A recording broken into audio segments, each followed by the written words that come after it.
Hello, people of Earth. My name is Kaylee Nichols. I have a question. If we can't reuse it, recycle it, or compost it, why are we making it? Doesn't make any sense to me either, Flacco. Landfills. Historically, landfills were used as a means to protect the environment and society from the adverse impacts of other waste disposal methods. But now that there's 7.1 billion of us, maybe it's time we adapt our strategies. We certainly have enough knowledge and technology to be more responsible for our actions. The main consequences of landfill include the gas that is produced and leachate, both of which are a result of microbial decomposition. Here is a photo of the modern landfill. As you can see, it is quite elaborate to try and contain the inevitable chemicals which will be produced from this toxic stew of waste. Of course, it is not foolproof, no matter the leachate storage tank. It cannot be held in this container forever, nor can it be treated sufficiently for us to drink it or the water to be used in any kind of meaningful way.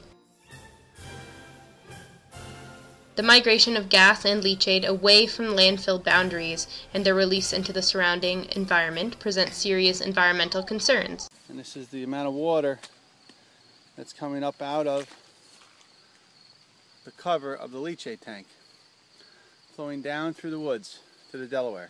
Leachate has been associated with the contamination of aquifers in groundwater distances from the landfill itself. Yes, now in modern landfills we can utilize the energy produced from the gases, but we would use significantly less energy in the long run if we truly did reduce, reuse, and recycle. Do we really need to convince ourselves that burying the trash is the best way to deal with it? Or is there a greater problem which we are ignoring? Let's talk about food waste and why no one should go hungry.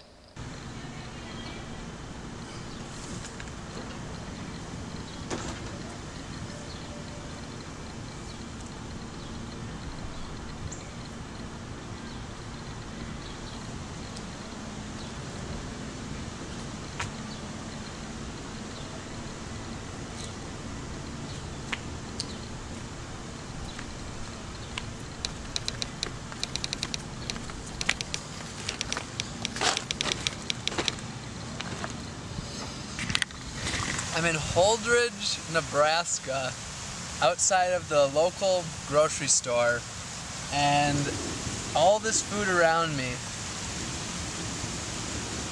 came from the trash. One dumpster outside of here had enough food to feed me for the next 3 months. Last summer, I lived off the compost being thrown out by a high-end organic grocery store.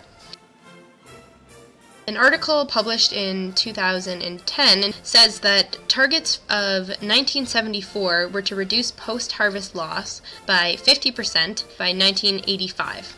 In this article it says, and I quote, "There is no account for progress towards the 1985 post-harvest loss reduction target. We are now calling for a 50% reduction by 2025.